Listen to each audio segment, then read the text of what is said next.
On कर दीजिएगा। Light है ना, ठीक है, सफेद ज़्यादा काला नहीं रहे, काला इसको बड़ा सफ़ेद करो। That is charge. बात ना करिए, चार्ज इज बस सही तो है, दिख तो रहा है। Fundamental property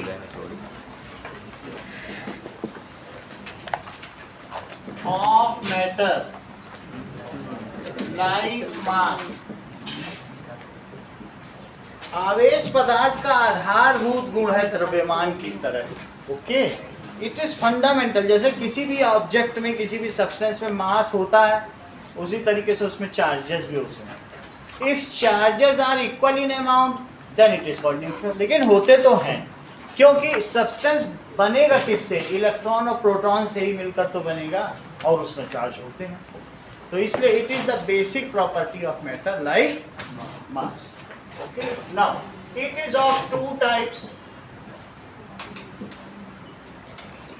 positive and negative.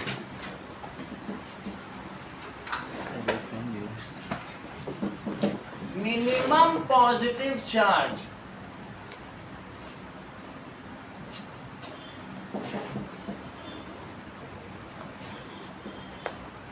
is beared by electron। ठीक है, इस कैप लिख लो। वैसे बियर बोर बॉर्न होता है, तो बॉर्न लिख दिया जाएगा। तो जैसे वी आर बॉर्न, बियर की जो थर्ड फॉर्म है वो क्या है? तो it is borne by electron. समझ में आई? So it is borne by electron and it is, Archita ये क्या है? Positive charge is bear by proton and it is 1.6 into 10 to the power। सही बताया, सही है, प्लस। अब मिनिमम निगेटिव चार्ज किसमें होगा? And it is minus 1.6 into 10 to the power -19 coulomb. तो ये तो बात हो गई कि चार्ज होता क्या है, और दूसरी चीज कितना हो सकता है? Quantization of charge. जब क्वांटाइजेशन कह रहा हूं तो पैकेटाइजेशन समझना।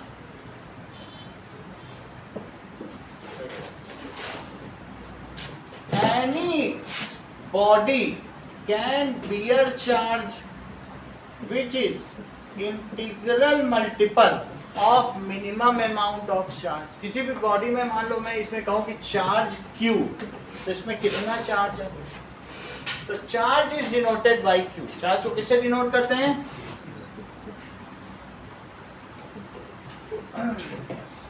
That is charge borne by a body. किसी भी सब्सटेंस में कितना चार्ज है is integral multiple of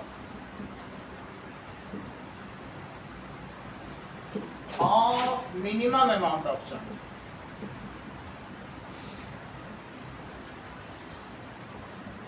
इसका मतलब समझो कि Q is equals to NE, where या ये भी कहा जा सकता है Q is equals to NP। अगर प्रोटॉन है तो प्रोटॉन के टर्म्स में चार्ज हो जाएगा, और इलेक्ट्रॉन है तो इसके टर्म्स में चार्ज हो जाएगा। वेयर n क्या है? Is integer. जैसे कि अगर कहीं अमूल के दूध का ये पैकेट मिल रहा है, तो आप वो 500 ml है या ½ लीटर, तो आप उससे 2 पैकेट ले सकते हो, 10 पैकेट ले सकते हो। आपके यहाँ शादी बारात का अवसर तो 1000 भी ले सकते हो। उससे ये नहीं कह सकते हो कि 2.5 पैकेट दो, आधा काट के दो, नहीं ले सकते। आपको 500 ml के टर्म्स में ही मिलेगा। अगर कहीं 1 किलो की शुगर की पैकेट है तो 1 किलो लो, 2 किलो लो, पैकेट फाड़ के नहीं मिलेगी कोई चीज़, ऐसा तो नहीं मिलता है। तो इसलिए इंटीग्रल मल्टीपल। तो अगर एक इलेक्ट्रॉन का चार्ज इतना है, तो अगर 2 इलेक्ट्रॉन होंगे किसी में, तो इसका डबल कर लो, ट्रिपल कर लो। n का मतलब इंटीजर है, और कोई का 2.5 करेंगे, एक आधा काट के इलेक्ट्रॉन लेंगे तो नहीं कर सकते। जितना भी चार्ज उस बॉडी में है वो इसी के इंटीजर का मल्टीपल है। मान लो यहाँ 7 दिख रहा है, 1 2 3 4 5 6 7, तो इसका जो चार्ज होगा वो कितना होगा? 7 into E ई कितना है, जहां पर 7 एक integer. So total charge beared by any substance या borne by any substance is integral multiple, multiply कर दिया ना इंटीजर से, to minimum amount of. Okay, तो इससे जो भी आ जाएगा तो दैट इज 11.2 नेगेटिव आ जाएगा। Okay, unit of charge is coulomb and the symbolic representation of charge is Q. इसको रिप्रेजेंट किससे करते हैं? तो चार्ज एक फिजिकल क्वांटिटी है जिसकी यूनिट भी होगी quantity, it can be measured, इसे नापा जा सकता है, it's symbol is Q and its unit is coulomb. Christopher, ये कूलम भी एक साइंटिस्ट थे जिसको हम आगे चल के देखेंगे, तो कूलम्स लॉ आएगा, समझ में आ गई बात। So its unit is coulomb. Now find the number of electrons which can bear -1 coulomb of charge and number of proton which can bear 1 coulomb of charge. सारे प्रोटॉन मिल जाए तो 1 कूलम चार्ज हो जाए और इलेक्ट्रॉन मिल जाए। एक proton पे कितना चार्ज होता है? तुम तो कुछ सुन ही नहीं रहे हो, सुनने चेहरे से देखने लगता कुछ समझ ही नहीं पा रहे क्या हो रहा है। बोलो, इतना सब लिख दिया, समझा रहे हैं, तुम ध्यान नहीं देता। एक बेस लाइन होती है, मैं कहता हूँ कि किसी मूर्ख की भी एक बेस लाइन होती है। टेस्ट दे दिया पेपर में, उसमें 1 नंबर आ गए तो भी नहीं देखा कि क्या है। अब यहाँ पर आज पढ़ाया उसी चीज़ को, फिर भी नहीं देखा। हाँ बोलो। 1.6 × 10⁻⁹ चार्ज की यूनिट क्या है? Charge unit quantization of charge क्या है? charge is bound by body सही है। चलिए, तो इस तरीके से क्वेश्चन पूछा गया है कि find the number of electron जो मिल करके -1 कूलम चार्ज रख सकते हैं। वो बात समझ आई? तो क्वेश्चन ये बुक का ही है, इन टेस्ट का पहले क्वेश्चन है find the number of electron से वो कह रहा है 1 कूलम को परिभाषित करो, डिफाइन 1 कूलम चार्ज, जैसे कह रहा हूं find the number of electron which combinedly have -1 coulomb electron. चलो, तो Q is equals to n e. अब जरा देखें कि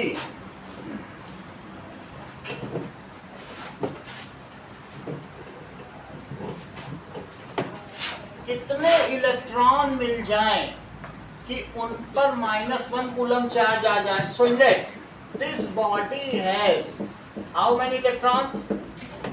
Let body has कितने n number of इलेक्ट्रॉन लिखे दिव्या कि और कुछ लिखे? ये सही बता दिया। That is n number of excess electron। बहुत अच्छी बात इन्होंने कही है। बोले इलेक्ट्रॉन के होने से क्या होगा? उतने एक्स्ट्रा होने चाहिए। एक्स्ट्रा होंगे तभी तो बिहेव करेंगे, वरना इलेक्ट्रॉन प्रोटॉन तो न्यूट्रल हो जाएंगे। टेक लगा रहे हो, यही तो सीक्रेट है न समझ पाने का। आधा फोरहेड काम नहीं करता है, मालूम है? टेक लगाने से तुम सुविधा देख रहे हो, उससे क्या होगा?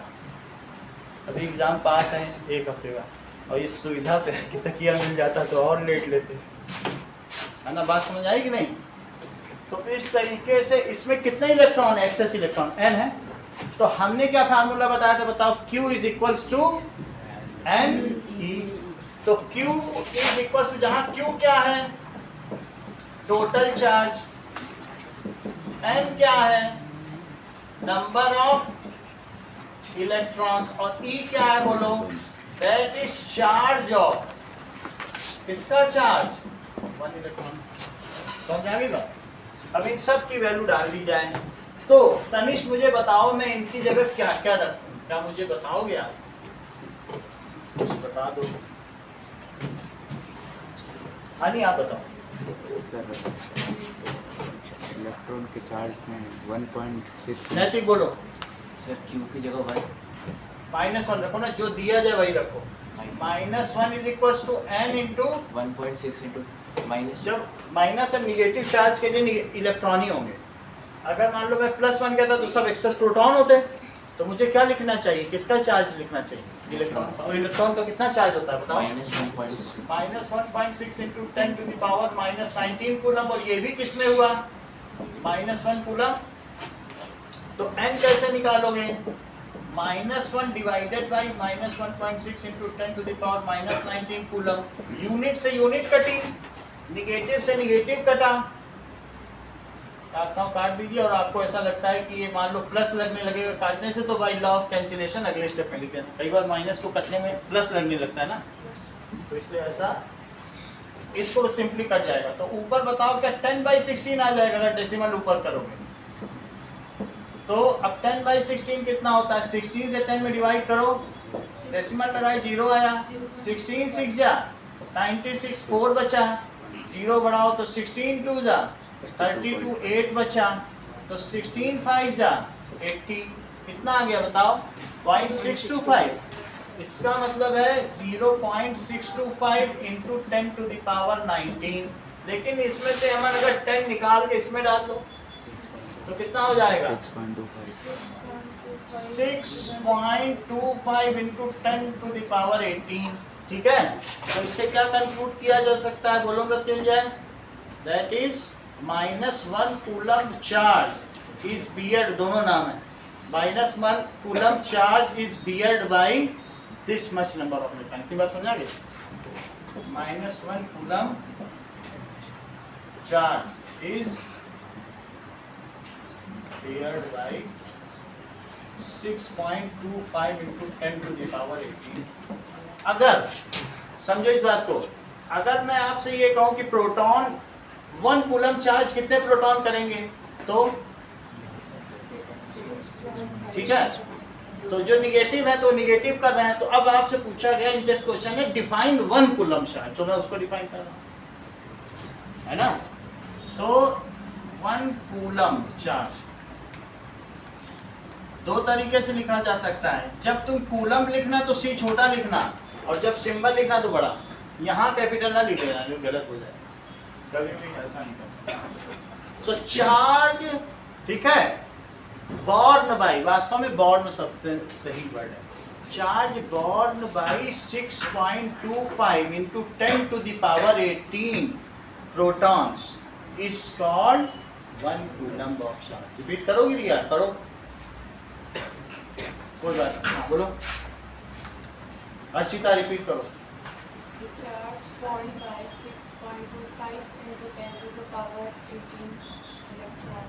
इलेक्ट्रॉन बोलो, इलेक्ट्रॉन अगर बोले तो -1 बोल देना, और अगर प्रोटॉन है तो +1। ठीक है, यानी 6.25 इंटू 10 टू द पावर प्रोटॉनों के द्वारा, 18 प्रोटॉनों के द्वारा वहन किया गया आवेश ही 1 कूलम आवेश कहलाता है।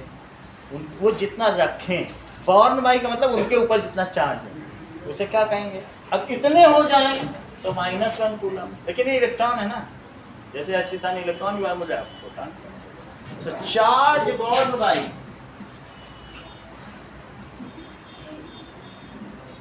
by 6.25 into 10 to the power 18 proton is called 1 coulomb. इसे 1 coulomb चार्ज कहेंगे। अब देखिए कि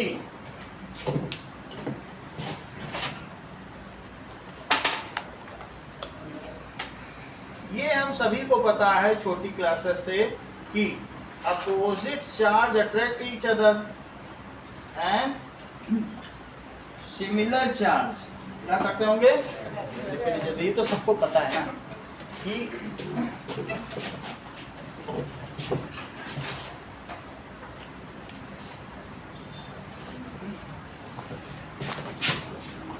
nature of charge, that is opposite charge attract each other while similar charge repel each other. जैसे कि इलेक्ट्रॉन और इलेक्ट्रॉन है तो आपस में रिपेल करेंगे, ये सिमिलर है, तो सिमिलर हमेशा क्या करेंगे, प्रतिकर्षित, और जो अपोजिट होंगे वे क्या करेंगे, आकर्षित। सही है। अब देखो, that is law of conservation of charge.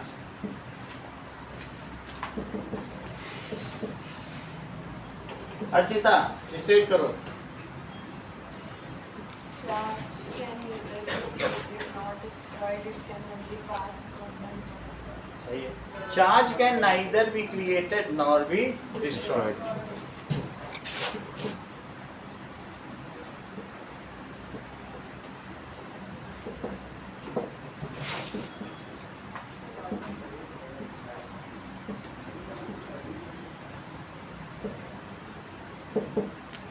Now algebraic sum of charges.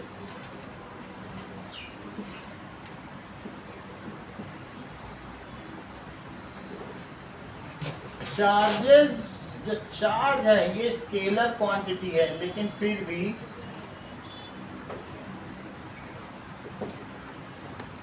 however जो it add up algebraically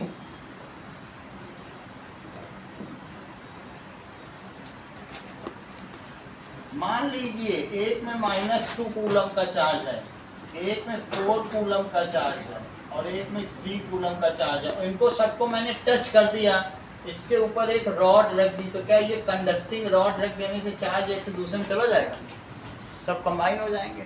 तो नाउ टोटल चार्ज जो Q होगा वो किसके इक्वल होगा, Q1 plus Q2 plus Q3, that is -2 coulomb और प्लस 4 कूलम और plus 3 coulomb, तो कितना हो जाएगा, 4 3 7 में से तो निकाल दो, तो प्लस 5 कूलम।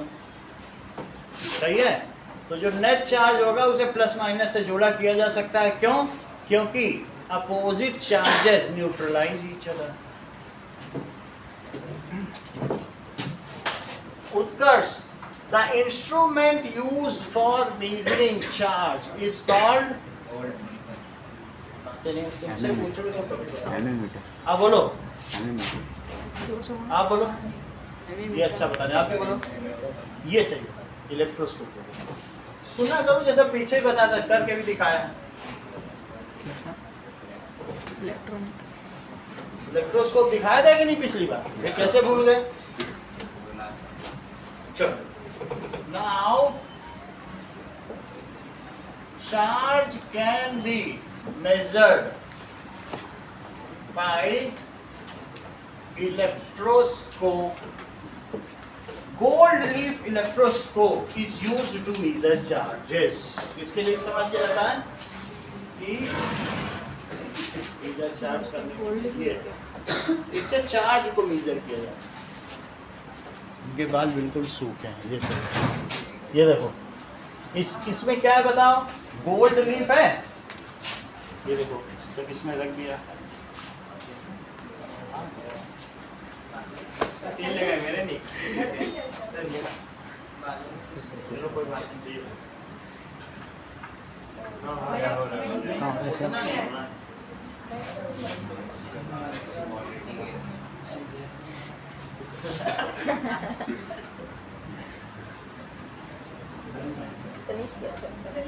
बहुत हो रहा है, लेकिन अब किसी का बहुत अच्छा काम है ना, किसी किसी को ना चार्ज बहुत रहा हुआ है।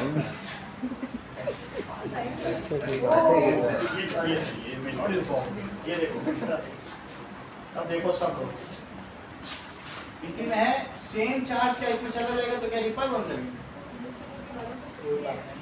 ठीक है, तो थोड़ा ही दिखाना दीजिए, बहुत है ना, देख रहा है, देखो खुल गया, बंद हो गया, सही है, दिख रहा है, नहीं, ये देखो, सही है। ये दुबई से बुलाए गए हैं।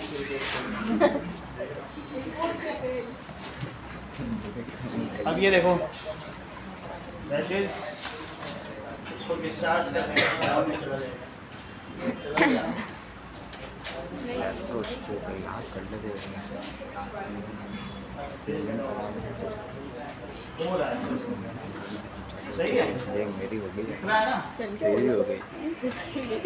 इस इंस्ट्रूमेंट को क्या कहते हैं? विद्युत मापी, electroscope. Okay, this is called electroscope. ठीक है, दिख रहा है ना। चलो, इसको घर में भी 2 एल्युमिनियम फॉइल लेके किसी तार में टांग दो और तार पे टच कर, कुछ नहीं करना। एल्युमिनियम फॉइल काट लो और तार में बस टांग दो, और एक तार ले लो तांबे का, बस। तांबे का तार। ना, इतनी बात हो गई। आगे का देखो कि फ्लो ऑफ चार्ज, काउंट कर दीजिएगा। Flow of charge constitute electric current. ठीक है, चार्ज के फ्लो करने से क्या होगा? इलेक्ट्रिक करंट होती है। And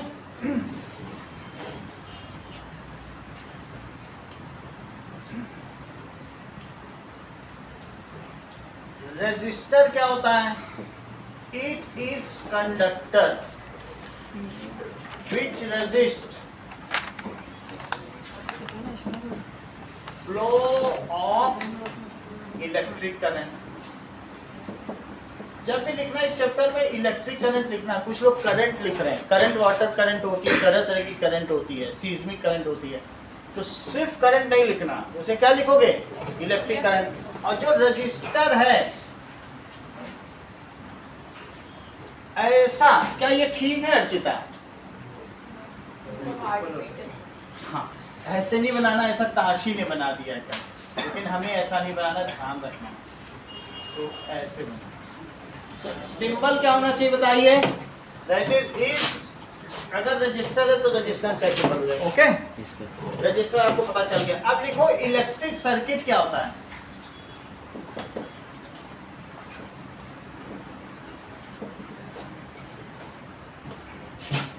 A closed path of conductor having, उसमें क्या क्या चीज होनी चाहिए? रजिस्टर होना चाहिए, क्या सेल होना चाहिए, और एमीटर होनी चाहिए, एंड स्विच, स्विच भी बोल सकते हैं, या की, थ्रू विच, जिसमें से क्या हो सके? Current can flow, electric current जिसमें से फ्लो कर सके, electric current can flow, is called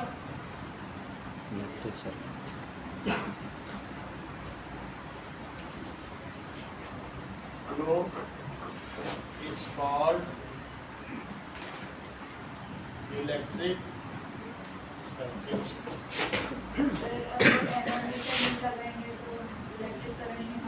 क्या? एमीटर बोलो, एमीटर। ठीक है, तो मान लीजिए आपने लगा दिया, ये बेसिक सर्किट है, और छोटी क्लास में हम लोगों को एमीटर नहीं बताया गया, लेकिन जो अभी हम लोग पढ़ रहे हैं तो उसका ये इंटीग्रल पार्ट है, हमें लगाना चाहिए। और ये ऐसे दिखा सकते हैं इसको, ये क्लोज्ड की है, कैसे की है? तो इसलिए ये सर्किट भी क्लोज्ड है। अगर की ओपन कर दोगे तो इस सर्किट को ओपन सर्किट कहा जाएगा। की के क्लोज होने से कैसा हो गया बोलो? That is closed circuit. और यहाँ प्लस और यहाँ माइनस, अभी ध्यान दीजिएगा, आपने यहाँ गड़बड़ी की है। प्लस ऐसे होगा, प्लस की तरफ से प्लस। फिर से समझो, मान लीजिए नदी बह रही है और यहाँ बीच में विराम आ गया, फिर बहने लग गई, तो तब भी जो पॉजिटिव की तरफ से है वही पॉजिटिव माना जाएगा। नदी बहेगी तो फिर ऐसे ही बहेगी। तो इससे प्लस से अगर इन्हीं दो पॉइंट के बीच में पूछा जाए तो इधर प्लस यहाँ माइनस, यही पूछ सकता है तुमसे, ऐसा। तो हमेशा, क्योंकि यहाँ से फ्लो हो रहा है चार्ज, तो क्या ये हायर पोटेंशियल है? तो हमेशा चार्ज ये माना जाएगा। पहले हमने देखा था नदी भी हायर ग्रेविटेशनल पोटेंशियल से लोअर ग्रेविटेशनल पोटेंशियल की ओर बहती है, तो चार्ज भी बहेगा। ऐसा शुरू के वैज्ञानिकों ने सोचा होगा। तो charge moves from higher potential to lower potential, ठीक है। और इसी को क्या कहेंगे, direction of flow of positive charge is known as electric current. तो ये माना जाए भाई पॉजिटिव टर्मिनल से कोई पॉजिटिव चार्ज फ्लो करता होगा, बट वास्तविकता में तो ऐसा नहीं है। इलेक्ट्रिसिटी 50 साल पहले ईजाद हो गई थी, उसकी आविष्कार हो गया था। हाउएवर थॉमसन ने 1898 में बताया कि इलेक्ट्रॉन होते हैं, तो उन्होंने कहा कि चलो कोई बात नहीं, अब हमने ये मान लिया फ्लो ऑफ इलेक्ट्रिक चार्ज, तो यही मानो, क्योंकि सिर्फ कॉपर के वायर से ही दुनिया में इलेक्ट्रिसिटी नहीं होती। इलेक्ट्रिसिटी तो हमारे बादलों से भी जो चार्ज ट्रांसफर होता है उनसे भी होती है। जब ये बिजली चमकती है तो होती है, कभी कभी इलेक्ट्रॉन यहाँ से चले जाते हैं, कभी कभी और कुछ होता होगा, या कभी कभी हम लोग इलेक्ट्रिसिटी ऐसे भी बनाते हैं, दो रॉड ले लेते हैं, एक कॉपर की ले लेते हैं और एक किसकी, जिंक की, और इनको एसिडुलेटेड CuSO4 सोल्यूशन में डाल देते हैं और फिर इसमें बल्ब लगा देते हैं, तो ये बल्ब जलने लगेगा कि नहीं। और इस सेल को क्या कहते हैं, that is known as Daniell cell. अगर सूखा है तो डेनियल है, अगर पानी में रखा है तो लैक्लांशे शेल, जो भी हो, मतलब अलग अलग वैज्ञानिकों के नाम है, हमें क्या लेना देना, लेकिन ये है तो सेल ही ना। इसके बारे में मैंने पहले भी बता दिया है कि धीरे धीरे क्या होगा, जिंक उतरने लगता है सोल्यूशन में, और जब जिंक उतरेगा सोल्यूशन में तो क्या है, Zn2+ बनेगा, सिंगल डिस्प्लेसमेंट रिएक्शन पड़ी है। तो जब ये सोल्यूशन में उतरेगा तो इसके ऊपर क्या इलेक्ट्रॉन यहीं छोड़ देगा, क्योंकि ज़्यादा रिएक्टिव है ना।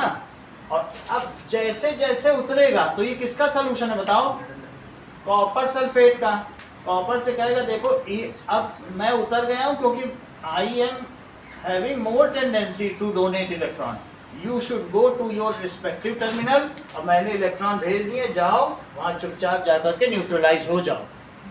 तो जिंक लगातार उतरता जा रहा है और इसी सोल्यूशन से कॉपर लगातार अपने टर्मिनल पर जा जाकर डिपॉजिट होता जा रहा है। तो ऐसी स्थिति में अगर मान लो 2 जिंक उतर गए सोल्यूशन में, तो कितने इलेक्ट्रॉन निकले, 4। एक जिंक 2 निकालेगा, उन 4 में से 2 किधर चले जाएंगे, बोलो, इधर आ जाएंगे।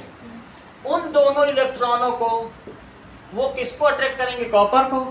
तो इसी में एक जगह तो ये रिएक्शन हो रही है जो मोर रिएक्टिव है, वो इलेक्ट्रॉनों को रिलीज करता जा रहा है, और एक जगह और क्या चीज हो रही बताओ, ये तो जिंक का ऑक्सीडेशन हो रहा है और कॉपर का क्या होता जा रहा है, जो इलेक्ट्रॉन लेगा उसको रिड्यूस कहा जाता है, तो that is it is getting reduced. तो इस टर्मिनल पर इलेक्ट्रॉन भरे पड़े हैं।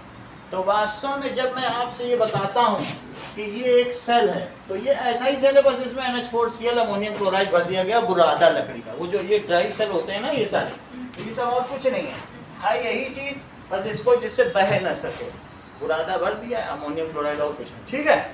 इसके बारे में ड्राई सेल के बारे में बता दीजिए। अच्छा आप देखो, तो बताओ ये टर्मिनल पर हनी ज्यादा इलेक्ट्रॉन है कि इस टर्मिनल पर, सही कहते हो। तो ऐसे टर्मिनल को निगेटिव इलेक्ट्रोड कहा जाएगा और ऐसे को क्या कहा जाएगा, पॉजिटिव। इसको अगर सिंबल के तौर पर देखना है तो ये इस तरीके से भी पढ़ा जा सकता है, ठीक है। अब जरा देखो, तो ये कहाँ पर आपने बताया, जरा बताइए, दैट इज ये एट विच इलेक्ट्रोड ये काम हो रहा है, दैट निगेटिव इलेक्ट्रोड में हो रहा होगा ना, एट निगेटिव इलेक्ट्रोड। और इसे क्या कहा, इसके संबंध में तो इलेक्ट्रॉन अगर यहाँ जा रहे हैं तो यही सबसे ज्यादा जनरेट हो रहे होंगे, तो इसे क्या कहोगे, पॉजिटिव इलेक्ट्रोड। जहां कैटायन जाएं उसे कैथोड कहना। तो आप अंकुर निगेटिव इलेक्ट्रोड को कैथोड बोलने चाहते हो कि पॉजिटिव इलेक्ट्रोड, जहां कैटायन जाएं उसे कैथोड, सही, क्योंकि ये कैटायन यहाँ जा रहे हैं, तो इसे आपने बोला ये पॉजिटिव इलेक्ट्रोड है। और इसी का दूसरा नाम आपने क्या बोल दिया, क्योंकि यही कैटायन जाना है तो कैथोड हुआ। जिंक यहाँ उतर रहे हैं, उनके स्वागत में सल्फेट आयन माला लिए आ रहे हैं, अरे जिंक आयन लीजिए, हम आपसे कंबाइन करना चाहते हैं। तो जहाँ एनायन जाए उसे क्या कहो, तो इसलिए जो निगेटिव इलेक्ट्रोड है उसे क्या कहा जाएगा? एनोड।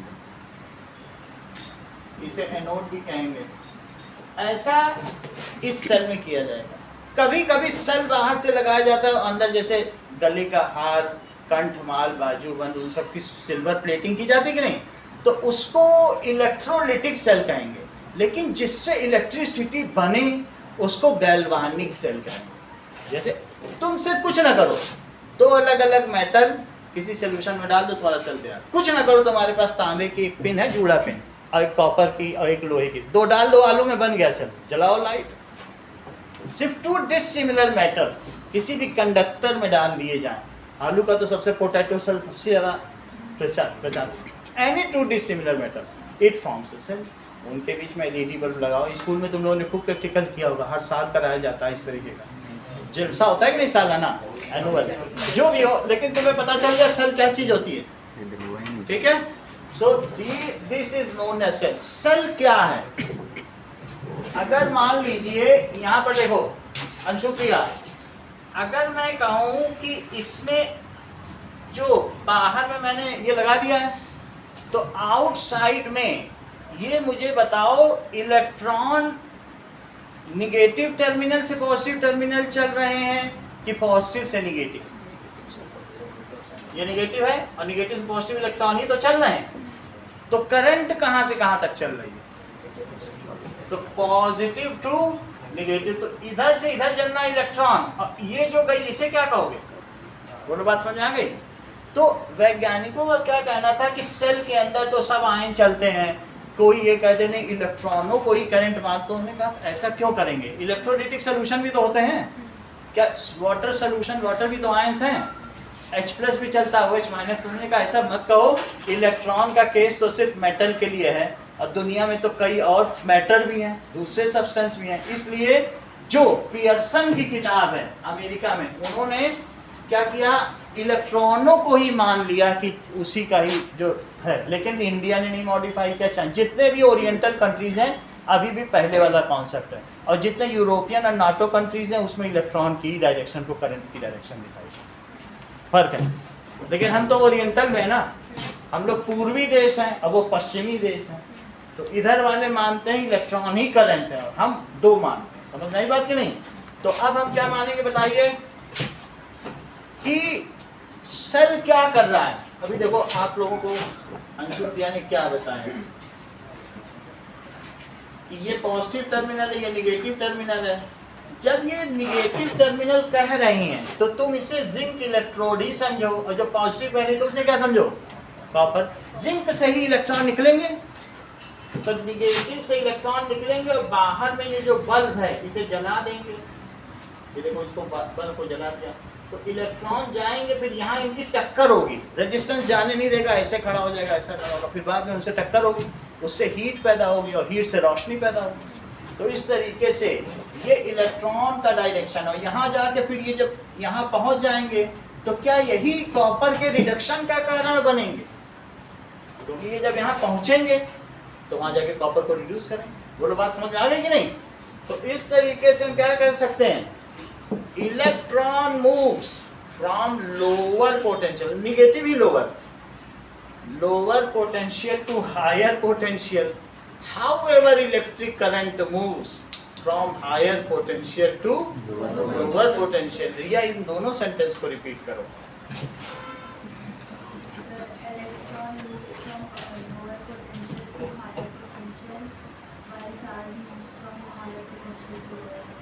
चार्ज का क्या मतलब, आप बोलो।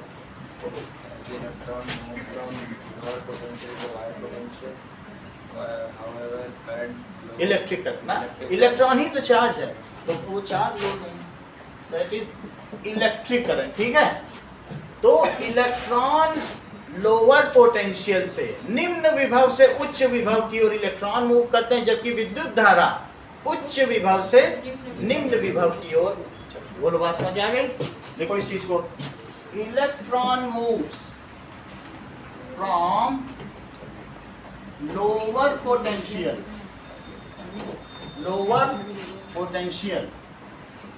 To higher potential. दूसरी बात क्या कही, बोलो, electric current moves from higher potential to lower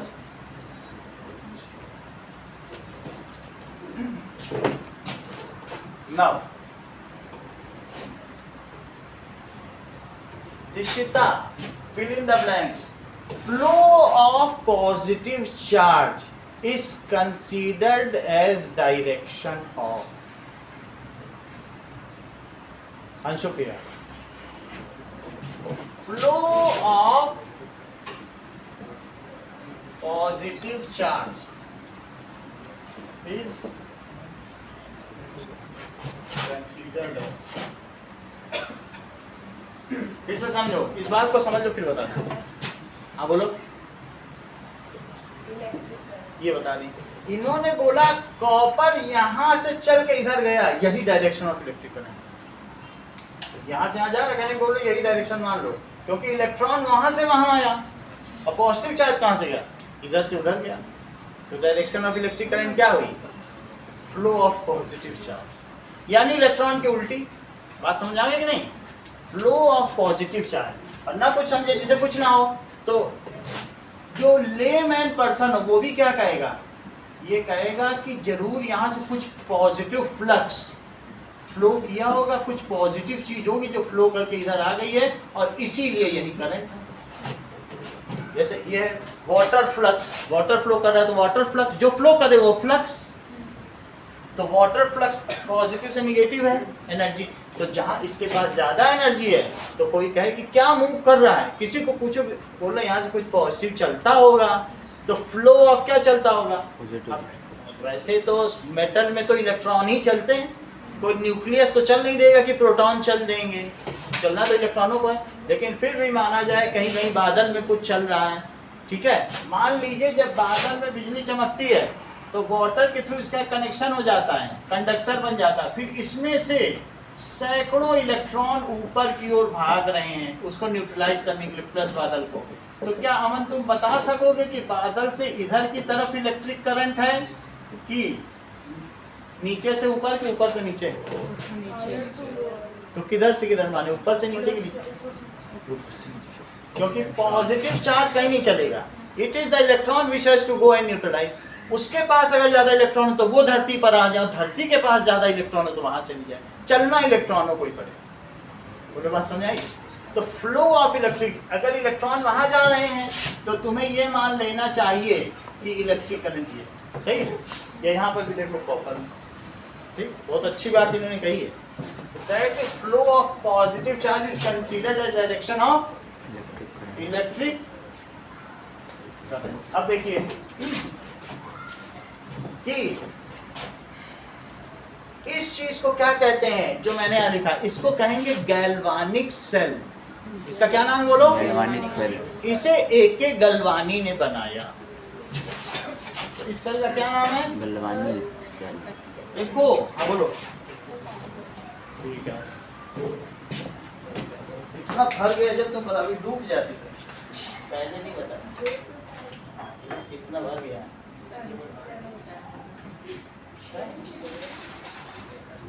पैर में नहीं लग रहा था।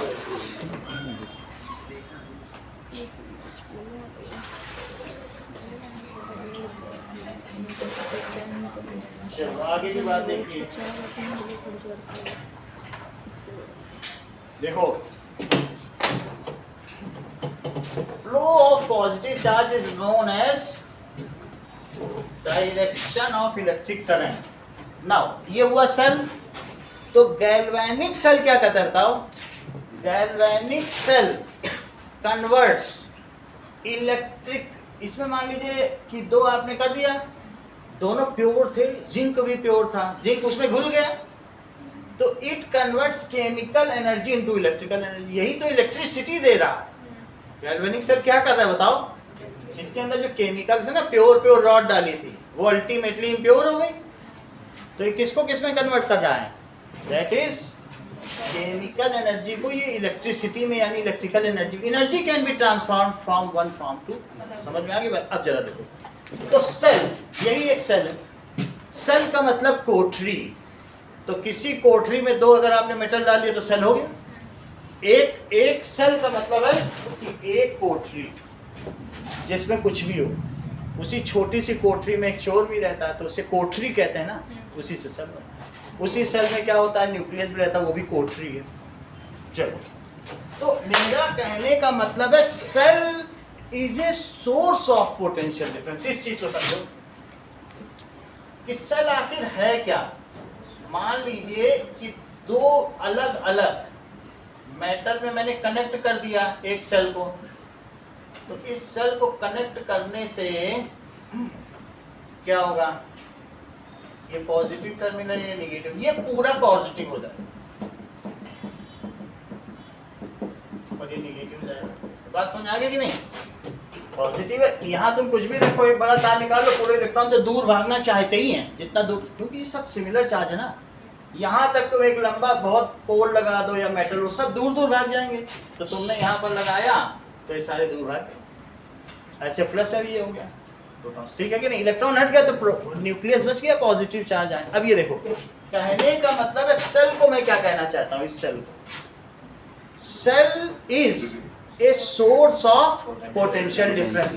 तो एक को इसने पॉजिटिव कर दिया और एक को क्या कर दिया, नेगेटिव। तो ये चीज इनके बीच में क्या क्या क्रिएट हो गया, बोलो, इलेक्ट्रोस्टैटिक, ऐसा मैं क्यों कह रहा हूं, पोटेंशियल डिफरेंस, क्योंकि ये चार्ज रुके हुए हैं। इनके बीच में अगर एक मेटल की रॉड डाल दो तो फिर चल जाएंगे।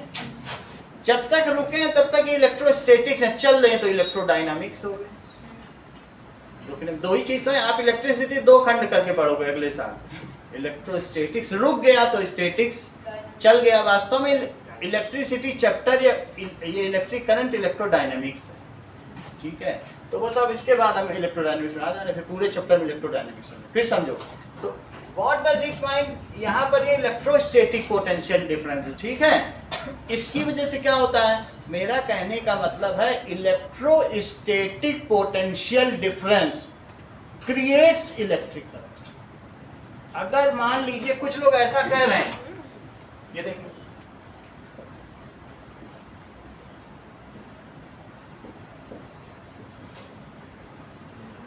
अमन इसके लिए स्टेटमेंट बोलो, इसमें पानी भरा है, बोलो।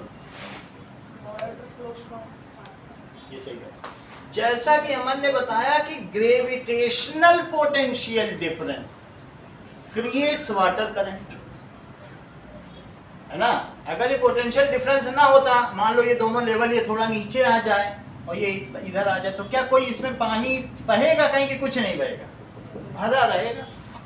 इफ सेम लेवल पर आ जाए, दोनों को ही तुम निगेटिव कर दो तो कुछ करंट बहेगी, क्योंकि उनमें डिफरेंस है, पोटेंशियल का डिफरेंस है। किस चीज का डिफरेंस है, एक प्लस है एक माइनस है, तो इसलिए तो करंट फ्लो कर रही है।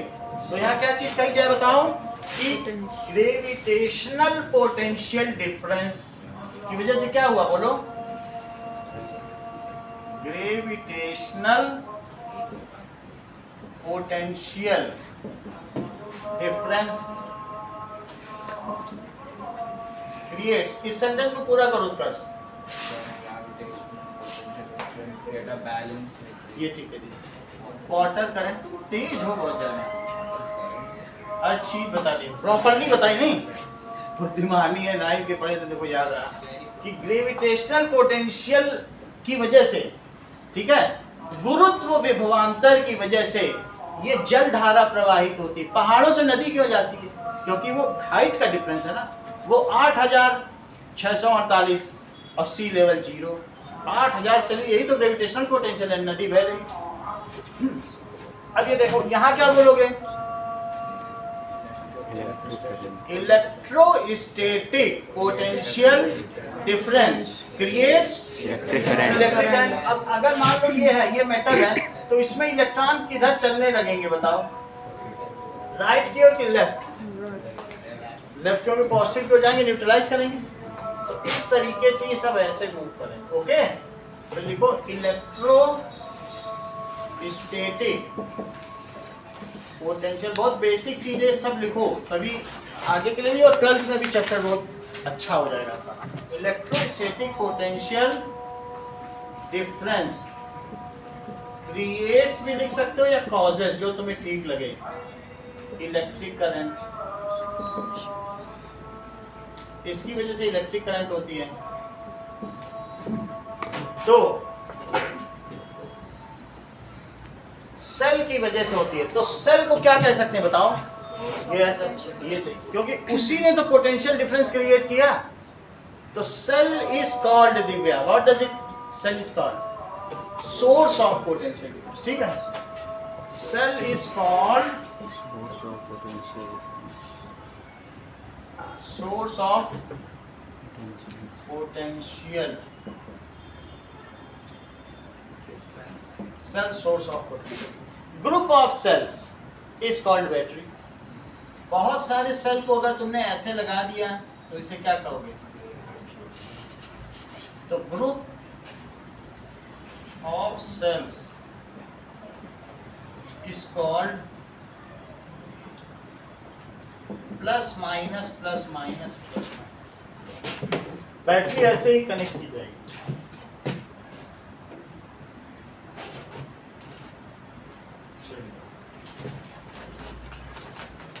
नाउ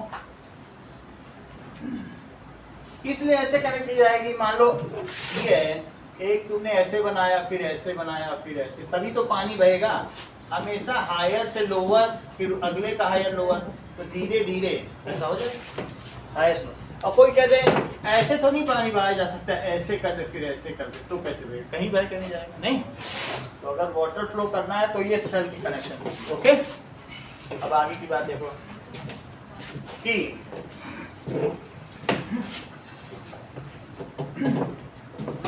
इलेक्ट्रिक करंट क्या होती है। अब बेसिक चीज है इलेक्ट्रिक करंट। हमने देखा चार्ज अगर फ्लो कर जाए, आवेश के बहने को ही विद्युत धारा कहते हैं। If charge flows it is lightning is electric current. Something in जो हमारे इलेक्ट्रोलिसिस में हो रही है, इट इज इलेक्ट्रिक करंट। कहीं कहीं चार्ज फ्लो कर रहा तो इलेक्ट्रिक करंट।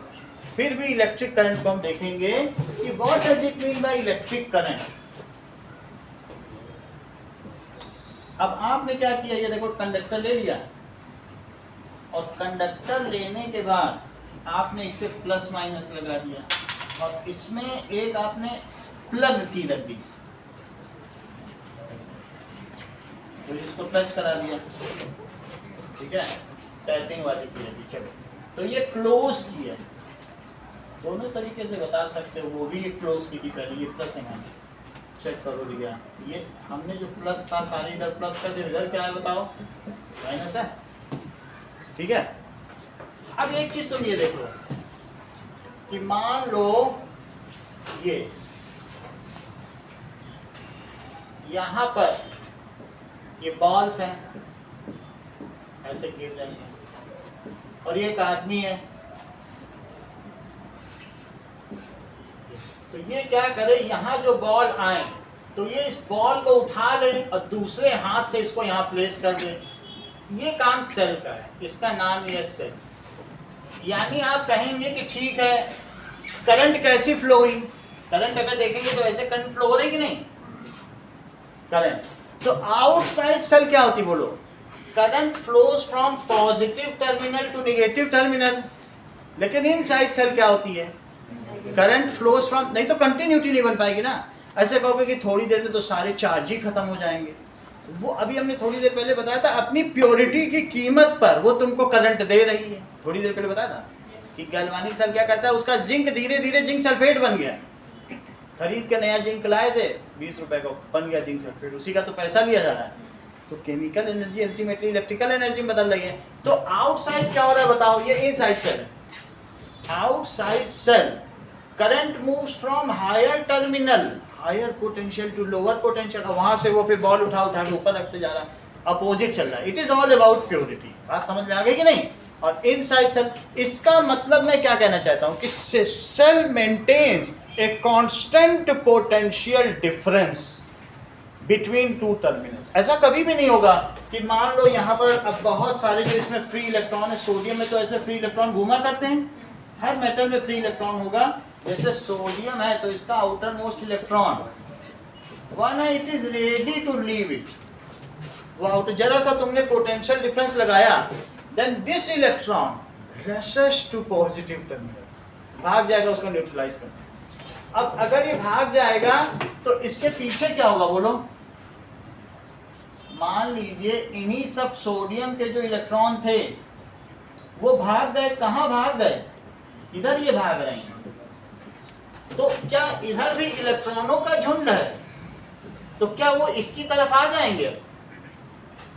इधर आ जाएंगे, यानी उनकी वैकेंसी खाली, वो उधर चले गए तो उसमें से इधर आ गए, फिर ये भी उधर चले गए, तो ये सबसीक्वेंट ट्रांसमिशन है। बात समझ आई कि नहीं? इसमें का उसमें गया, फिर इसका उछल के इसमें आया, ये इलेक्ट्रॉन इसमें बैठा, फिर इसमें बैठा, चला जाएगा। बोलो बात समझ में आ गई कि नहीं? तो इस तरीके से ये पूरा होता जाएगा। और यहाँ पर सेल के अंदर क्या हो रहा है? सेल के अंदर हमने बता दिया कि ये जो निगेटिव इलेक्ट्रोड है यही तो जिंक है, और पॉजिटिव को तुमने क्या कहा था? अभी हमने आप लोगों से पूछा था, किसने बोल दिया था जिंक निगेटिव बोला था? किसी ने, पता नहीं, नैतिक ने बोला था, किसने? जिंक ही तो निगेटिव था ना। तो अब धीरे धीरे ये इलेक्ट्रॉन ये देता रहेगा, इलेक्ट्रॉनों से बोलेगा जाओ तुम कॉपर टर्मिनल जाओ, वहां कॉपर इंतजार कर रहा है, उसको डिपॉजिट कराओ, वो डिपॉजिट होगा तब तो हम उतर पाएंगे सोल्यूशन में,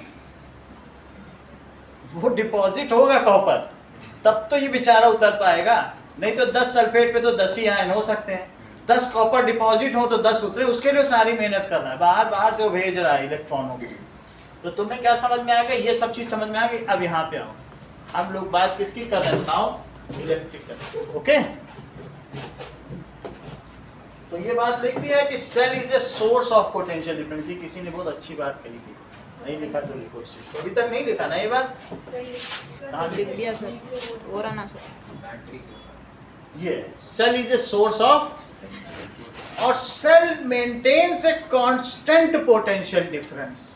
जब तक सेल मर नहीं जाता, जब तक उसकी डेथ नहीं हो जाती, सारा जिंक उतर जाए सर उसमें, गल के गिर जाए, उसको कहते हैं it is now dead of. Okay, तब तक वो यहाँ अगर 8 इलेक्ट्रॉन दे रहा है तो यहाँ 8 प्रोटॉन पूरी जिंदगी देता रहेगा अपनी आखिरी सांस तक।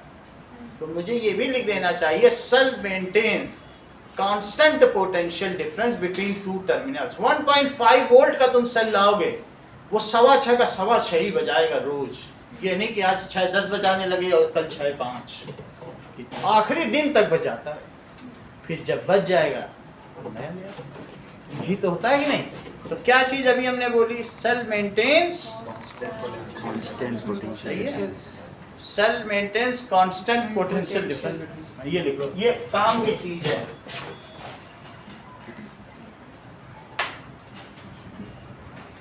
कांस्टेंट पोटेंशियल, जब मैं पोटेंशियल डिफरेंस बोल रहा हूं तो ये इलेक्ट्रोस्टैटिक ही है, ये चैप्टर इलेक्ट्रोस्टैटिक्स का है, between two points.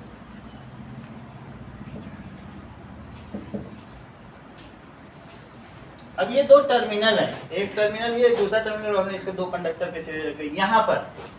What does it mean by electric current? ये देखो, सो इलेक्ट्रिक करंट क्या है कि अमाउंट ऑफ चार्ज, ये इलेक्ट्रॉन इधर भागते जा रहे हैं और इसमें न्यूट्रलाइज करते, वहां से आते जा रहे हैं, ये क्रम तो चल ही रहा है। सो अमाउंट ऑफ चार्ज, तुम ऐसे देखते रहो, सड़क पे ही देखो, कह दो यहाँ से 100 गाड़ियां निकली हैं और 2 सेकंड में निकली हैं, तो कह दोगे 50 गाड़ी पर सेकंड, ये व्हीकल करंट है। यही देखो, ज्यादा इधर उधर देखने की जरूरत नहीं, जो गाड़ी जा रही वही घूम घूम के, फिर यही इंडिया गेट से चांदनी चौक से घूम के फिर यहीं आ रही, वही परेड घूम रही है, और कहीं कोई आ ही नहीं रहा। तो इसलिए जो इलेक्ट्रिक करंट यहाँ है वही इस सक्रिय तार में भी है, वही यहाँ पर पूरे तार में एक ही करंट। फिर से समझो, मेरा कहने का मतलब है कि इलेक्ट्रिक करंट उतनी रहेगी जितना पानी तुम नदी से समुद्र में जाते देख रहे हो ना, वही पानी, समझो, वही पानी इवेपोरेट होगा, वही कंडेंस होगा, वही फिर नदी में आएगा, फिर उतना ही होगा, ज्यादा नहीं होगा, क्योंकि वो वाटर साइकिल उतनी ये नहीं होगा, हमेशा वो एक वाटर साइकिल बन गई है। तो इलेक्ट्रिक करंट भी कैसी है, ये देखो, मान लीजिए ये चार्ज है और फिर यहाँ बहुत पतला तार है और फिर यहाँ से ये सेल में जुड़ गया, और फिर यहाँ से थोड़ा हमने मोटा ले लिया। अब गरिमा हमारे पास 3 कॉपर वायर है, एक ए और एक बी और एक सी। तो मुझे बता सकते हो सबसे ज्यादा करंट इसमें किसमें, ए में कि बी में कि सी में? तुमको किसमें लगना है? हाँ, ये ठीक बता। बोल नहीं, इन मटेरियल ऑफ ए बी और सी द सेम चार्ज, बहुत बड़ी बात है, समझ आई बात कि नहीं? तो ये इन्होंने दिव्या ने हम लोग क्या बताया भाई, ये क्या आती जब भी आती है तो अपने भाई को झुक के प्रणाम करते, तभी तो सब ज्ञान आए, रोज का इनका नियम है। तो वहां पर पीछे फोटो लगी है कि भाई झुक के प्रणाम किया जाता है। इन्होंने कहा सर अगर ऐसा होता कि मान लो यहाँ से चार्ज चला 4, यहाँ से देखो यहाँ से 4 कूलम चला, 4 कूलम का तो यहाँ 6 कूलम हो गया, और ये कहे हम तो 2 ही कूलम जाने देंगे, तो बाकी इलेक्ट्रॉन जम जम के यहाँ इतना कॉपर हो जाता, गिर जाता है, ये बकेट लगा। अगर 6 यहाँ जाता या 2 जाता, कूलम का मतलब क्या होता है, या प्रोटॉन या इलेक्ट्रॉन, वही रखो, गिरता रहे, बकेट लगाओ, फैक्ट्री बनाओ। ऐसा कहीं गिर रहा है क्या? ऐसा हो नहीं सकता, क्योंकि थोड़ी देर पहले अर्चिता ने बताया था charges can neither be created nor be destroyed. ऐसा हो ही नहीं सकता कि 4 कूलम डिस्ट्रॉय हो गए, चलो गए, हो सकते हैं। जो इसमें इंडिया गेट से परेड जा रही है, वही चांदनी चौक से होते हुए पुरानी दिल्ली गेट से निकलते फिर इंडिया गेट आते हैं। अगर तुमने यहाँ रास्ता बहुत पतला कर दिया तो क्या होगा? फ्लो कम हो जाएगा। यही रजिस्टर है, ये कह रहे हम 2 ही बाइकर्स को जाने देंगे, तो इंडिया गेट में फिर 2 ही बाइकर जाएंगे। तो it is the most constricted part which determines how much current will flow in the circuit। सबसे सकरी गली ही नियामक होगी कि उस पूरे जो पथ में कितने सैनिक चलेंगे, जितने यहाँ से जा पाएंगे, वो ये तो कंटिन्यूअस फ्लो है ना। बोलो बात समझ आ गई कि नहीं? ठीक है। सो immaterial of the thickness or variability of the conductor in same electric circuit only single current will pass। बोलो बात समझ आई कि नहीं? नहीं समझो इस बात। मेरा कहने का मतलब है अगर इसने यहाँ से 10 इलेक्ट्रॉन भेजे तो यहाँ 10 ही इलेक्ट्रॉन आएंगे। ऐसा नहीं हो सकता है कि यहाँ 10 भेजे तो यहाँ से 10 गए, यहाँ 20 हो गए, फिर यहाँ 5, फिर 2। तो हिसाब कैसे लगेगा? क्या चार्जेस क्रिएट होंगे? Whatever electrons are released from somewhere, however if there are successive collisions, मान लो टंगस्टन है, बहुत ज्यादा कोलिजन है, तो यहाँ से अगर 2 ही पास हो पाना, फिर यहाँ से निकलेंगे भी 2 ही। ये डिटरमाइन करेगा, कहेगा मैं तो पर सेकंड 2 ही जाने दूंगा, जितना पोटेंशियल डिफरेंस निकला है उसके हिसाब से मैं क्या जाने दूंगा। फिर ये अलग अलग चीजें, देखो सबसे खतरनाक बैटरी लिथियम और फ्लोरीन की होती है, और जो हम लोग यूज कर रहे हैं वो जिंक और ये कार्बन की है। 1.5 वोल्ट है ना, जनरली यूज कर रहे हैं। ये बड़ी खतरनाक है, 4.86। इतने वोल्टेज का, वोल्ट अभी बताएंगे, लेकिन सोचो इतने का अगर पोटेंशियल डिफरेंस हो तो नियाग्रा जलप्रपात हो जाए अमेरिका का, खूब ज्यादा पानी का। तुम इतना पोटेंशियल डिफरेंस रखो तो पानी का तेज बहेगा नदी में? नहीं। और इतना रख दो। It all depends on potential difference. अच्छी बैटरी लगाओगे, सेल की जगह तुम बैटरी लगा दो, 1.5 वोल्ट की जगह कितने का पोटेंशियल डिफरेंस रखो बताओ? 4.86 का भी ना रखो, 220 का रख दो, तो वो चीज जगमगा जाएगा घर। और तो वही जो हमारा एसी है, तुम सोचो 1.5 के पोटेंशियल डिफरेंस में तो टिमटिमाएगा एसी। सेल में लगा दो, या तो सेल से एसी चलाएंगे। तो it is all potential difference. जितने का तुम पोटेंशियल डिफरेंस रखते हो उसी को क्या कहेंगे? That is it determines. तो अब मेरा कहने का मतलब है, आगे और भी बता जाएगा, तुम इतना समझ लो, एक सर्किट में in a single circuit single electric current, ठीक है कि नहीं? जितने चार्ज चलेंगे उतने ही पर सेकंड हर जगह चलेंगे। यहाँ से जितने बाइकर चले, अगर वो घूमते जा रहे हैं तो लगातार वहां से, तो तुम कहीं खड़ी हो जाओ उतने ही मिलेंगे, क्योंकि वे लगातार घूम रहे हैं ना, चाहे चौड़ी सड़क हो, चाहे पतली, चाहे गली हो, क्योंकि उनको गली से भी जाना है। So that is electric current in A circuit remains same. क्या लिखते हैं बोलो? electric current in a circuit remains same. Now let us see what is electric current. Amount of charge flowing through a given cross sectional area per second. तुमने आंखें लगा दी और तुमने यहां से चार्जेस को जाते हुए देखा और तुमने देख लिया कि 4 कूलम चार्ज गुजर गया। 1 कूलम भी बहुत बड़ी चीज होती है, 6.25 बहुत बड़ी चीज होती है 1 कूलम, छोटी मोटी चीज है। 10 to the power 18, पूरी दुनिया में 10 to the power 9 आदमी हैं, तो 18 कितना होता होगा जरा सोचो, तब 1 कूलम चार्ज बन गया। इतना कूलम चार्ज अगर तुमने देखा कि 2 सेकंड में यहां से गुजरा है, एनी गिवन परसेंट, एनी इसलिए बोल रहा हूं क्योंकि यहाँ खड़े हो जाओ, यहाँ खड़े हो जाओ, यहाँ हो जाओ, सब एक ही है, सब में वही फ्लो करेगा, उस सर्किट में उतनी ही करंट फ्लो करेगा। तो मैंने क्या कहा, amount of charge flowing through a given cross sectional area पर सेकंड। तो नमन इसमें 1 सेकंड में कितना चार्ज फ्लो कर रहा होगा बताओ जी। अगर 2 सेकंड में 4 कूलम चार्ज फ्लो कर रहा है तो 1 सेकंड में कितना हो रहा होगा? तो ये जो 2 कूलम पर सेकंड, यही तो इलेक्ट्रिक करंट, सही है। तो क्या लिखते हैं, amount of charge flowing through, Naitik sentence पूरा करो, through an electric circuit, through a given cross sectional area, through a given cross, ये cross section, given cross sectional area पर सेकंड या पर यूनिट ऑफ टाइम भी लिख सकते हो, तुम्हें जो लिखना है, पर second is called electric current through वो जो भी सर्किट हो, through that conductor,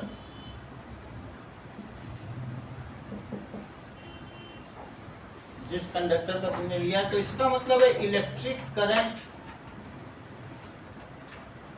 का, इलेक्ट्रिक करंट का फिर फार्मूला क्या बनेगा, चार्ज फ्लोन, जितना चार्ज फ्लो कर जाए अपॉन टाइम टेकन, तो चार्ज फ्लोन कितना होगा, और इलेक्ट्रिक करंट को आई बोलो, चार्ज को क्या बोलोगे, और ये तो बताओ 4 कूलम चार्ज फ्लो किया है और 2 सेकंड में फ्लो किया है, तो इलेक्ट्रिक करंट कितनी हो गई, C कैपिटल लिखेंगे, सही बात है। या इसे आप ये कह सकते हैं कि 2 एम्पियर, एम्पियर भी साइंटिस्ट का नाम है, 2 एम्पियर, या फिर ये कह सकते हैं 2 एम्पियर, सही है। Rate of flow of electric charge is known as electric current. Shiv Sharma repeat करो, बताओ मत। हाँ, rate of flow of charge is for electric. अच्छा बताओ, ये भी डेफिनेशन बताओ। Amount of charge flowing in a by cross sectional area और पर सेकंड। अच्छा बताया है। चलो, तो दूसरी डेफिनेशन क्या है, rate of flow of charge is called, बहुत मजबूरी में डेफिनेशन लिखना, जब आती हो तो यही इलेक्ट्रिक करंट, ठीक है। ये कैसी क्वांटिटी है, वो ये बताया, तुम्हारे बताया क्या? चल, फिर भी स्कॉलर है तभी बताया दैट इट, इन्होंने बताया electric current is a tensor quantity. ये कैसी क्वांटिटी है,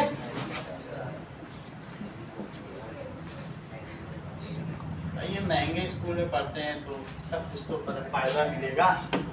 चलो, यहाँ से हटा दें।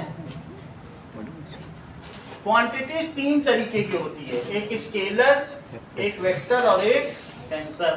टेंसर में डायरेक्शन तो होती है, तो प्राइमा फेसी देखने में प्रथम दृष्टया लगता है कि भाई ये 2 एम्पियर करंट ये है और 2 एम्पियर करंट ये है, तो मिलके कितनी हो जाएगी 4 एम्पियर। लेकिन तार टेढ़ा मेढ़ा करने से क्या उसमें कुछ फर्क पड़ेगा? हो तो अलजेब्राइक ही सम रहा है। तो इसलिए ऐसी क्वांटिटी को जिसमें डायरेक्शन हो लेकिन वेक्टर के हिसाब से ना जुड़े। अभी जरा देखो, मान लो जैसे यहाँ पर है, ये यहाँ से उतना ही फोर्स लगा रहे हैं, ठीक है, और इधर से गर्भ फोर्स लगा रहे हैं, इधर से हनी लगा रहे हैं, लेकिन ये जब ऐसे फोर्स लगाते हैं तो ये इमेज उतनी नहीं जा रही, जब ये इधर आ जाते हैं तो इमेज ज़्यादा जा रही। फोर्स के डायरेक्शन बदल देने से नेट फोर्स बढ़ गया, लेकिन अगर इसके केस में नहीं है, यहाँ तक ये ऐसे भी आ रही हों और इसमें से एक तार जोड़ के ऐसे निकाल लो तब भी 4 एम्पियर हो जाएगी। कह दो अपोजिट है फिर भी कैसे जुड़ेंगी? चार तरफ से क्या ये फोर्स के हिसाब से जुड़ रहे हैं? फोर्स तो कट जाते हैं। क्या तार कहते तार सीधा रखना, टेढ़ा कर दिया, तार ही टेढ़ा कर दिया। ऐसा होता है कभी? कोई बोलता है घर झालर ही टेढ़ी कर दी थी, पूरी दीवार ही खराब हो गई, होता है? लोग तो ऐसे ही चढ़ा देते। तो इसलिए ऐसी क्वांटिटी जिसमें डायरेक्शन तो हो लेकिन वो डायरेक्शन के हिसाब से ऐड या सब्ट्रैक्ट ना होता हो, ऐसी क्वांटिटीज को क्या कहते हैं? Tensor quantity. समझ में आ गई बात? चलो, फिर भी एक चीज बताइए Dishita, what does it mean by electric current? इस define electric current. amount of charge through a given cross section area per second. सही है। It is called its unit is 1 ampere को डिफाइन करो।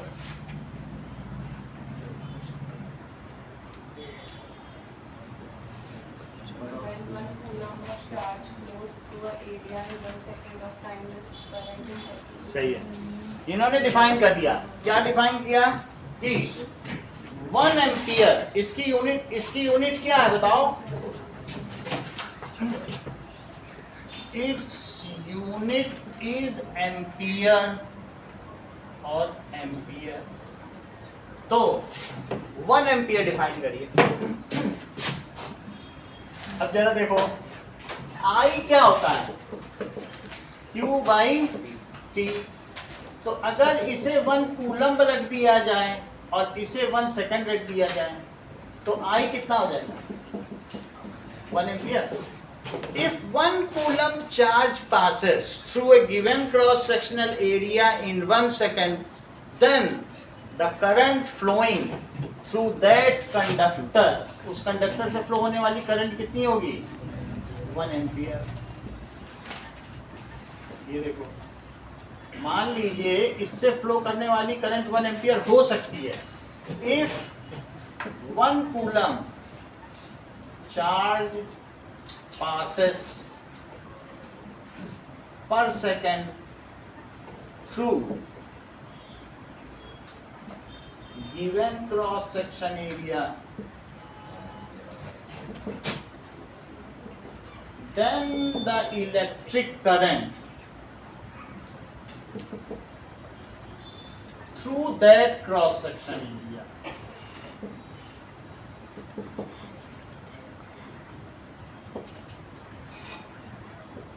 is 1 ampere. लेकिन ये अभिषेक बोल रहे हैं कि if 6.25 into 10 to the power 18 electron passes through any cross section area per second, वही चीज है। चाहे 1 कूलम बोल दो या इतने इलेक्ट्रॉन गुजर जाए जितने 1 कूलम में होते, तब भी तो 1 एम्पियर ही होगा।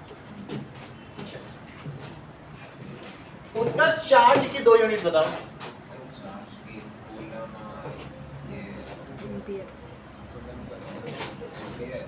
सही बता दिया तुम तो। ये जैसा कि उत्कर्ष ने बताया I is equal to Q by T, तो Q क्या हो गया बोलो? IT। तो उत्कर्ष ने हम लोगों को बताया unit of charge is ampere second. भाई Q is equal to IT, इसी से बना ना। Q क्या हुआ? I into T. I की यूनिट लिख दी एम्पियर और T की क्या लिख दी? Second. That is unit of Q। सही है ना? तो जब तुमने इतना बता ही दिया तो तुम 1 कूलम को भी डिफाइन कर दो, इतना अच्छा तो बता रहे हो। यहाँ से कर दो।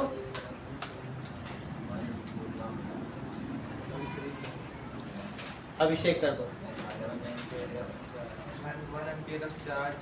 एम्पियर में चार्ज बोलो तो 1 ampere of current हाँ is passes through a given cross section area in 1 second. Then the total charge flown, Charge flow is 1. ठीक है, through that cross sectional area, ठीक है, 1 सेकेंड है। ये टोटल चार्ज फ्लोन बस इतना इज 1 कूलम। उतना 1 सेकंड में जितना फ्लो हुआ उतना ही, फिर 2 सेकंड में तो 2 कूलम हो जाएगा।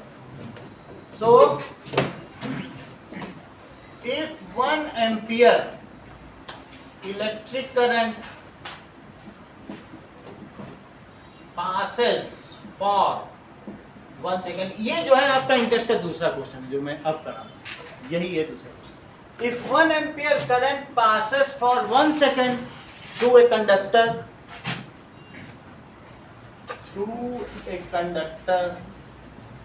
then total charge flown कितना हो जाएगा?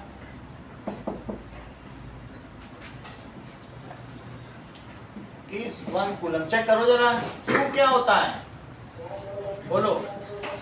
IT, I को मैंने 1 एम्पियर लिखा और टाइम को क्या लिखा? 1 सेकेंड।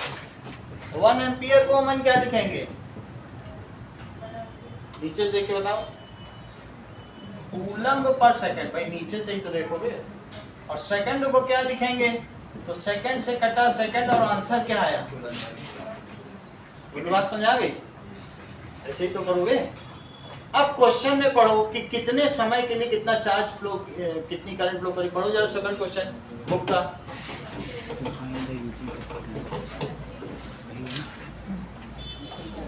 तो इन टेक्स्ट क्वेश्चन पहला वाला तो करा दिया है, सेकंड वाला Find unit of current. अच्छा एग्जांपल एग्जांपल नहीं हो। ओके ओके सॉरी, पहला पढ़ो। That is 0.5 ampere current is drawn by filament of electric bulb. 10 minute के लिए फ्लो किया तो चार्ज पता करना था। ये पहला एग्जांपल लिखो। ये 11.1 है, ठीक है। तो I is equals to 0.5 ampere और टाइम कितना है? 10 मिनट। 10 मिनट कितना होता है? 10 इंटू 1 मिनट। 1 मिनट कितना होता है? 60 सेकेंड। ये कितना हो जाएगा? 600 सेकेंड। इतनी बात समझ आ गई? Q is equals to IT। तो Q चार्ज पूछा जा रहा है I into T, that is 0.5 ampere और 600 सेकेंड। 0.5 कूलम पर सेकेंड इंटू 600 सेकेंड। सेकेंड से सेकेंड कट गया तो दिस इज 300 कूलम। जहां तक हो सके चार्ज को भी मैनिपुलेट करो, चार्ज की भी काम करो। ये यूनिट्स इस चैप्टर में रखो तो उससे तुम्हें अभी, क्योंकि बहुत सारी यूनिट खुलेंगी इस चैप्टर में, तो अगर तुम यूनिट लिख दो तो तुम्हें बिल्कुल समझ में आने लगेगी ना, नहीं कि कैसे कूलम नाम। नहीं चलो अब देखो निश्चिता व्हाट, अब इंटरेस्ट क्वेश्चन देखो। Second, what is the unit of current? बताओ जरा दिशिता।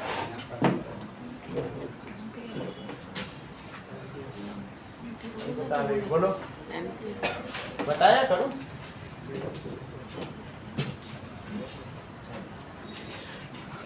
डेढ़ घंटे की क्लास की है तो तुम एक सबसे छोटी चीज ना बता पाओ। चलो,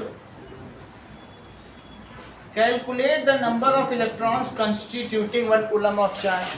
1 कूलम ऑफ चार्ज में जो भी है, अगर आपको थर्ड क्वेश्चन में करना है तो Q is equals to any लिख देना। लिखा है नहीं जाता, इसमें प्लस माइनस नहीं लगाया जाता है। वास्तव में तुम्हें आगे की क्लास में पता चलेगा कि इसको इलेक्ट्रॉन कहते हैं, इसको पॉजिट्रॉन। ऐसे बहुत सारे हैं। अभी तो तुम्हें 2 ही चीज पता चल रही ना, इलेक्ट्रॉन प्रोटॉन। उसी न्यूक्लियस के अंदर 200 सब एटॉमिक पार्टिकल है। अभी अगले क्लास में पहुंचो तो इस चक्कर में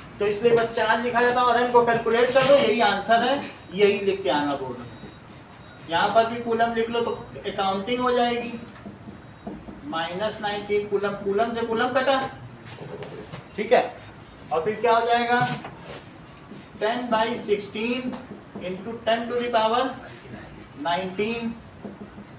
अब ये देखो 0.625 इंटू 10 टू द पावर 19, तो 6.25 इंटू 10 टू द पावर, सही है। सो ये क्या हो जाएगा नंबर ऑफ इलेक्ट्रॉन्स। अब कुछ क्वेश्चंस आपको दिए जा रहे हैं,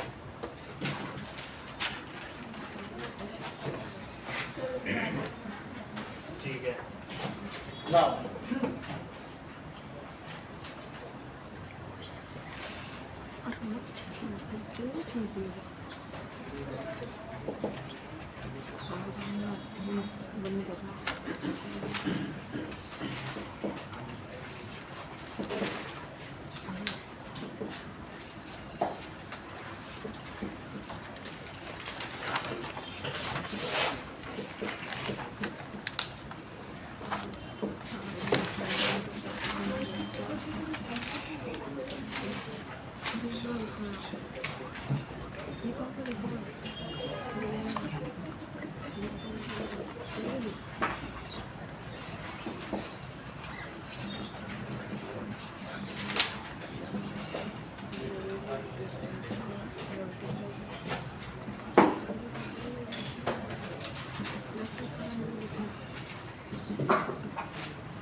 क्या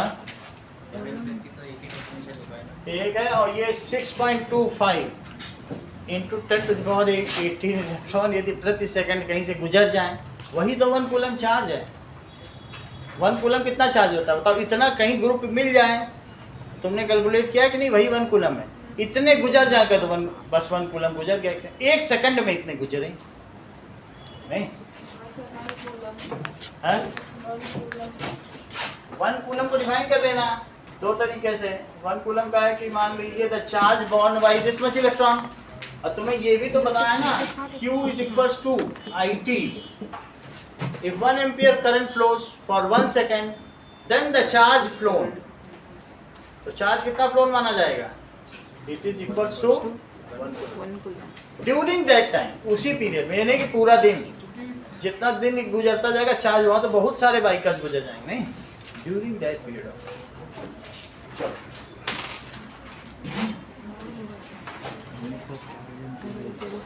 If 0.5 ampere current flows through circuit for 10 minutes, find total charge flown.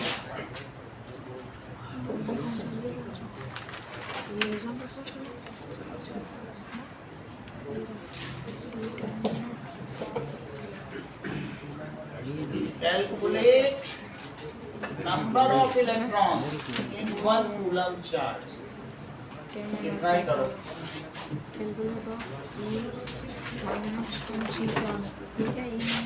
कोशिश करना, एक पेज नहीं कर दो।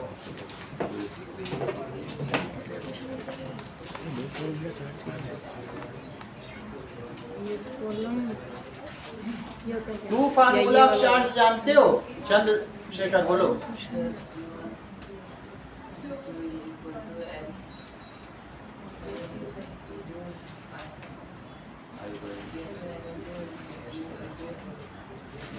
एम तक सुनाई पड़ा, आगे नहीं सुना। नैतिक बोलो 2 formula. Q equals to NE और Q equals to IT. इतनी में काम बन जाए।